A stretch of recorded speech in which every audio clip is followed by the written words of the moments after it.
Hi everyone, we attended Spring Fair in Birmingham for the first time and it was our very first trade show, which is a pretty big one to do for the first time. In this video, I'm going to run you through the mistakes that we made and what we learned from them, so we can have a bigger and better trade show next time, and so can you. So the first one was, we didn't plan for poor internet.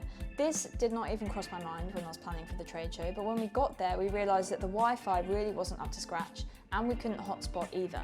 We did have a few ordering options lined up, such as fair invoicing, which actually relies on having good internet, so we couldn't actually use that. Sometimes it worked, sometimes it didn't, and when you're kind of flustered and trying to speak to a buyer and they're making an order and the internet's not working, it's not great customer service. So I think it's important to assume that you're not going to have internet when you're there and have backup options. So we were lucky enough that we did actually have an offline spreadsheet saved with our current stock levels in. And I know some people actually prefer just using paper at the trade show as kind of fail-safe, but I want to avoid paper where possible, just because it creates a lot more waste, more things can go missing. It kind of doubles the workload later because then you have to input everything into the laptop anyway. So if the internet's good, our online options are obviously really good. And actually the stock levels was really important for us because we didn't have certain things in stock. I needed to kind of have a live view of what we've got going on.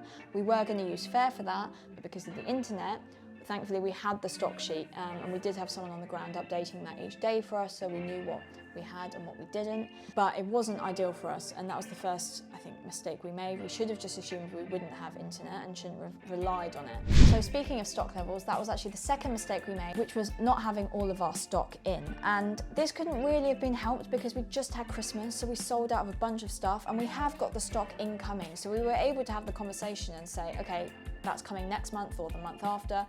Obviously, it would have been a much easier conversation to say, here's all of our stock, we have plenty, order whatever you want. But it was a bit higgledy-piggledy because we had some and others we didn't. And because we didn't have the internet, I wasn't able to kind of live update everything as we were going along and saying, okay, you want bees, sorry, we don't have that. So it was a little bit messy. It wasn't super detrimental.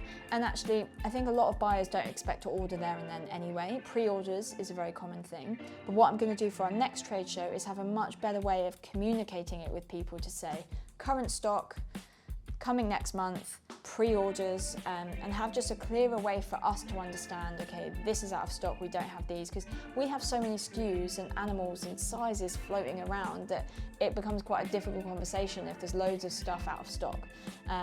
Best case scenario obviously is we're going to have everything in stock, but actually where we're planning to go to a trade show in July, a lot of it is going to be pre-order stock. So I want to make it super clear what's available now and what's available on pre-order. So something I can easily fix, and I will come up with a way of doing it and share the strategy with you guys, of course. Third mistake we made was we didn't bring food with us on the first day. And yes, there are places to go and get food, and we were like, well, let's just go to Subway every day, that's easy and we love Subway. But what we didn't account for was how busy it was. So on the first day, Andy had to go and queue at Subway, and he was there for like half an hour in the queue. I got really busy and flustered. There were so many people around, whereas really on the next days we brought in food, and it was much better. So we went to Sainsbury's, got like a meal deal, and then when we had a quiet time on the stand, one of us could nip off, have some food. In fact, we were in quite a good location where I could just go and stand, have some food with view of the stand. So if I did see people getting busy, or if Andy was speaking to someone, I'd just stop having lunch, go back and be ready if another buyer came along. That was much better than me kind of getting flustered on the stand on my own, not knowing where Andy was, because of course the internet was bad. So I think I'd recommend taking your own lunch, and snacks, of course. You've got to keep yourself fresh all day, hydrated as well. It got to the point where we were so busy we couldn't even go and get water, so we actually brought in as many bottles as we had on our person. So at one point I had 4 bottles to myself, and it just meant I could go through them. Then if we had a chance to go refill, we would, but we just got so busy. So just trying to kind of prepare for all those eventualities is something we're doing for the next one. Fourth mistake we made was we didn't give enough samples out, and I was actually really surprised at this, but not a single person asked for samples. I really thought it would be a thing, but naively maybe that this was our first trade show, but people were way more interested in the catalogues and the business cards. I took so many socks with me to the show, so we had loads left over. So by the final day, we were like, well, you know, we might as well give some out to everyone we speak to. And going back, what I would have done is if we were having a really important conversation and we needed some leverage, maybe we were speaking to someone that needed approval from their manager before buying, or they wanted to try them out themselves, or they weren't sure, I'd have used up a pair of socks or 2 as leverage and been like, not a bribe, obviously, leverage, and be like, try them out for yourself. Like, you know, the proof is in actually wearing the sock.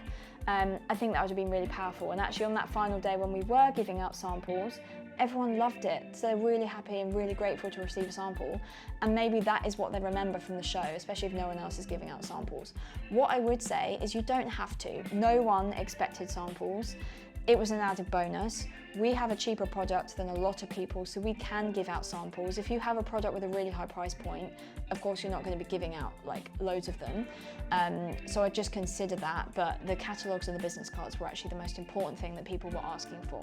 Our fifth mistake was actually about the catalogues. So at the start, we had a few left out on the desk, so people could walk by and maybe grab one. But at one point we had someone just come past and take all of them. Maybe 3, like we didn't have loads left out, but they just whizzed off, so we didn't even get a chance to speak to them. Maybe they were an interested buyer who really wanted to share catalogues with the rest of the team. That's what I hope. Potentially they were a competitor that just took some catalogues, I don't know. But what we started doing after that was holding the catalogues back behind the stand so people didn't know we had them. They had to come and have a conversation with us to get a catalogue. I did leave business cards out, so if someone wanted to whiz past and just take a card, I have no problem with that. But you know, the catalogues have taken quite a lot of investment. It's got all of our collections in there, all of our pricing. I want to have a conversation with you in return for a catalogue. I don't mind if someone comes up and says, hey, can I have a catalogue, and then they go, but I at least managed to get in a chance to ask them who they are and where they're from. So most of the time I got a lead off the back of the catalogue rather than just loads of people just walking past and we've got no idea who they are. But ultimately we had a really good trade show, I am pleased to report back. There were no mistakes that were detrimental. Everything that I've just done in this video really is stuff that we can improve on for the next trade show, and so can you, so I hope you found it really useful. We had amazing conversations with awesome brands that we really want to work with, so much so that we have now signed up for 2 more trade shows. So I will be sure to keep pushing out these videos about our trade shows, how we're making it work with Faire and our other online marketplaces, and how we're turning these expensive stands into worthwhile investments. So subscribe to get your hands on those future videos to help you with your trade show strategies, and I'll see you in the next video.